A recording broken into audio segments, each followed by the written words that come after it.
Stop. Serem cok, ganti lagu lain aja. Hello guys, kita bertemu lagi di Sketch Awards Review. Apa kabar kalian semua? Apakah kalian masih berpuasa dan mencari janda di luar?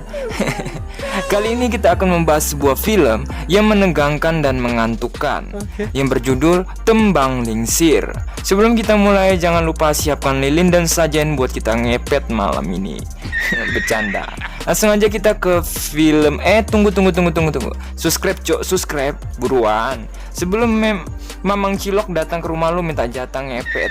Kita katakan sama-sama. Ayo, mulai mang.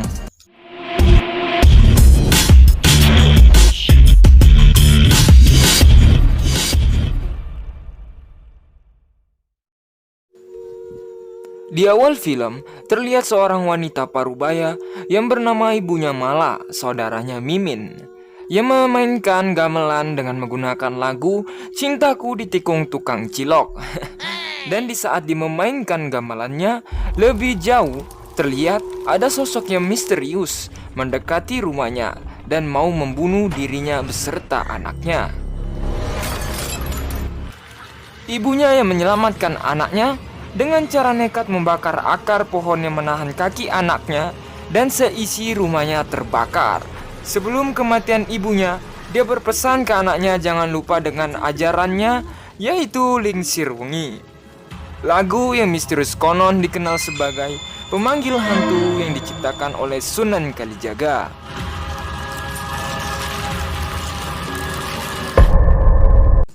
Keesokan harinya, Mala yang sudah berada di rumah sakit yang telah dibawa oleh pamannya, yaitu Pak Gatot Kaca. ML dong.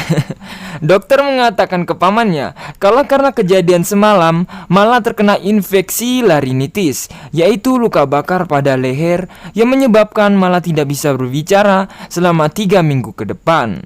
Pak Gatot beserta istrinya Bu Amanda, mereka berniat untuk membawa Mala pulang dan merawatnya, karena cuma mereka lah satu-satunya keluarga yang bisa menampung dirinya.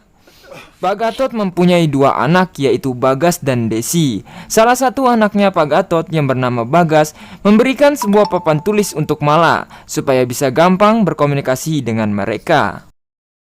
Sesampainya di rumah Mala, diperkenalkan dengan Bu Rahma, yaitu asisten rumah tangga mereka, dan tantenya membawa Mala untuk melihat rumahnya Mala. Mala melihat ada sebuah gamelan di rumahnya. Buat apa sudah itu gamelan?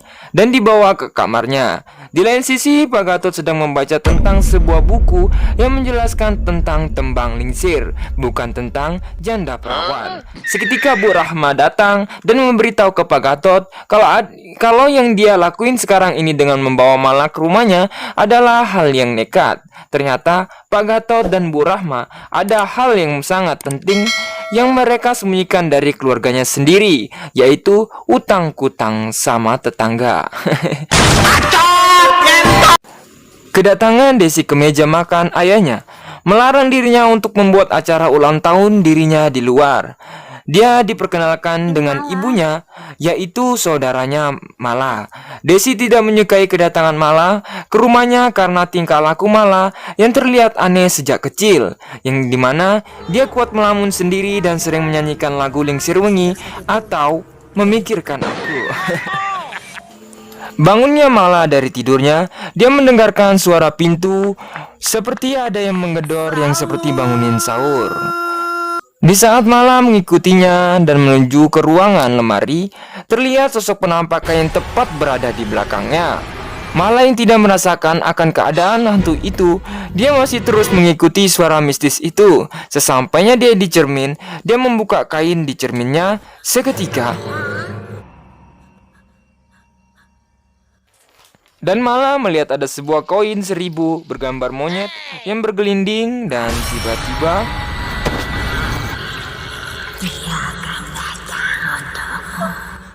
tantenya pun kebingungan saat melihat Mala yang sudah ketakutan karena hantu itu, dan membawa Mala ke kamarnya Desi, menyuruh Mala tidur bersama Desi.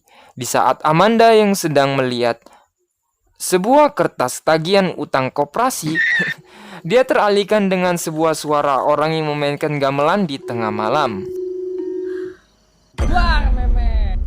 Dan suaminya Pak Gatot yang kecapean membaca buku mistisnya, dia bermimpi dia sudah berada di sebuah hutan. Pak Gatot yang ketakutan dan meminta pertolongan. Seketika ia terhenti saat dia melihat sebuah penampakan di bawah pohon beringin pasar ikan. Ia pun mencoba mendekatinya. Tiba-tiba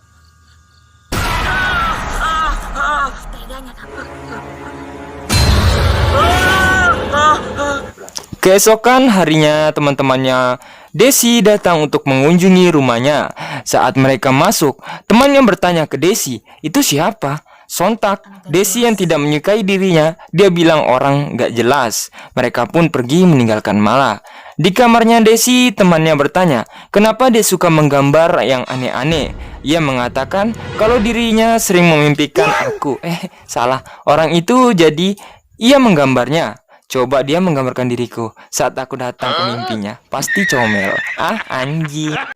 Pak Gatot dan Bu Rahma sedang mengobrol tentang sesuatu yang sangat penting. Sepertinya mereka berdua menyembunyikan sesuatu yang akan sangat berbahaya buat keluarganya Pak Gatot. Bu Rahma menyarankan untuk membawa semua keluarganya untuk mengungsi, tetapi Pak Gatot bilang tak bisa karena istrinya akan mencurigai dirinya. Malam harinya, Mila sedang tidur, ada sebuah suara yang berada tepat di lemarinya dan tiba-tiba ternyata hanya mimpi.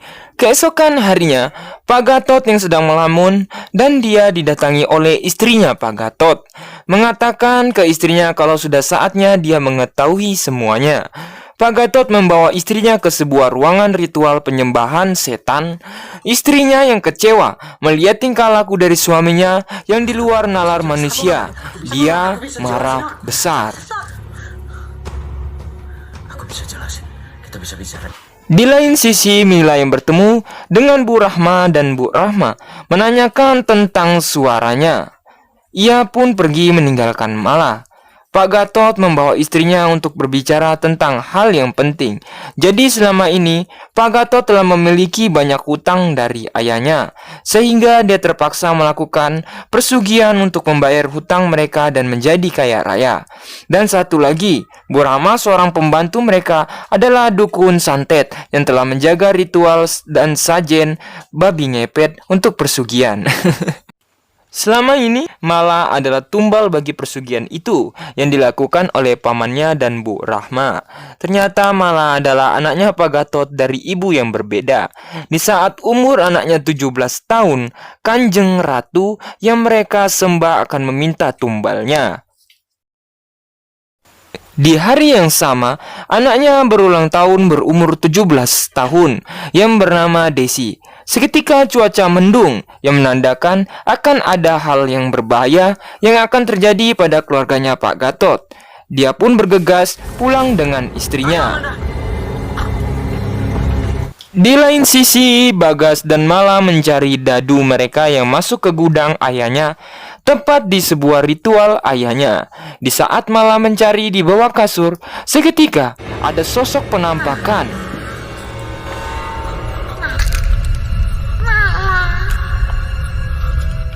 Hantu itu memberikan sebuah surat kepada Mala dan hantu itu pun menghilang. Malam hari pun tiba. Pak Gatot dan istrinya yang sedang menuju pulang ke arah rumahnya, istrinya menghentikan suaminya dan melihat keanehan yang dimana mereka berjalan di situ-situ saja, tempat awal mereka berbicara hal santet. Salah. Temannya Desi mendengarkan sebuah suara gamelan di sebuah ruangan ritual ayahnya Desi. Mereka pun memasukinya. Dan bercanda di dalam ruangan itu, salah satu temannya melihat sebuah lukisan yang aneh, seperti mirip orang tapi mirip kayak akar gitu. Tidak tahu juga jelasannya kayak mana. Dan tiba-tiba mereka pun kabur dan pergi meninggalkan Desi. Malam hari pun tiba, terlihat Bu Rahma yang melakukan ritual penjaga persugihannya. Dia teralihkan dengan sebuah suara mistis. Seketika ada sebuah akar pohon yang melilit kakinya. Di lain sisi, cowoknya Desi memberikan kejutan sebuah seikat bunga dengan memasuki kamarnya lewat jendela. Bucin. Dan temannya Desi yang sedang mencari jalan keluar, seketika dia melihat ada Bu Rahma dengan penampilan anehnya dan mengejar mereka. Mila yang penasaran akan pesan dari hantu tersebut, dia mencari sesuatu informasi dari ruangan pamannya, dan dia mendapatkan sebuah buku mistis dan foto-foto tentang dirinya. Surat yang diberikan oleh hantu itu ke Mila, dia menyambungkan dengan isi dari buku itu.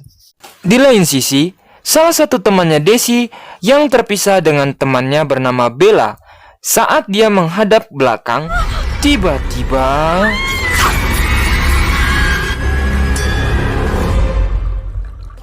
Bella yang masih dikejar oleh Bu Rahma yang sedang kerasukan dan bersembunyi di sebuah pilar rumah. Di saat dia mengira situasi sudah aman dari Bu Rahma, dan tiba-tiba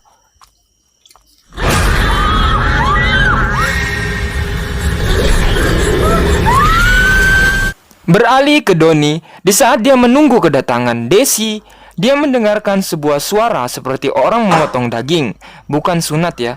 Ia yang penasaran pun mengikuti sumber suara itu. Dia melihat Bu Rahma yang sedang memotong daging manusia, dan saat dia menyentuh Bu Rahma, beralih ke Mala yang diberi sebuah gambaran dari arwah ibunya. Ternyata Mala dan Desi adalah saudara kembar, yang dimana sebelum kelahiran mereka berdua, ayahnya sudah berjanji salah satu dari mereka akan ditumbalkan ke Kanjeng Ratu pohon akar gila babi. Sontak kasih sayang ibunya pun menyelamatkan anaknya dari iblis itu dan meninggal. Desi yang mencari keberadaan Doni yang menghilang. Tiba-tiba dia dikagetkan dengan Mala dan memberitahu ke Desi kalau mereka harus pergi dari rumahnya. Pak Gatot dan Bu Amanda masih saja terjebak di hutan itu. Di saat pemberhentian mereka, Pak Gatot melihat sebuah penampakan. Di lain sisi, Mala yang membawa Desi pergi, dia terhenti dan mengatakan ke Mala kalau mereka kembar. Seketika, Desi melihat Mala yang pucat dan ternyata Mala pun kabur dan melihat hantu sedang memainkan gamelan.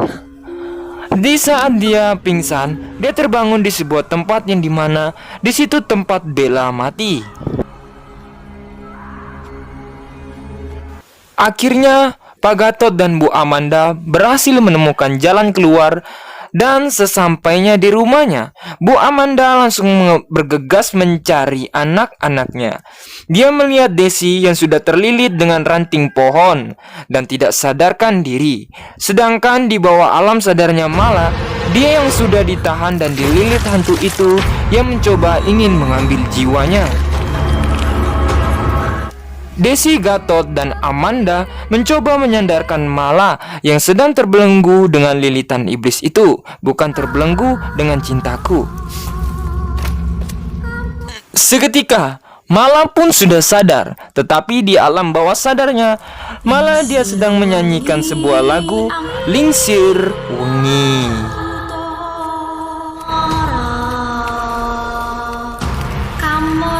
Hantu akar pohon bajaka itu pun hancur saat mendengarkan nyanyian Lingsir Wengi, dan mereka pun selamat dari jeratan hantu akar. Ada lagi, Indonesia ini memang beda memang. Hantu pun bisa jadi akar. Keesokan harinya, Pak Gatot merobek semua tempat ritual itu dan memulai hidup keluarga yang baru dan harmonis.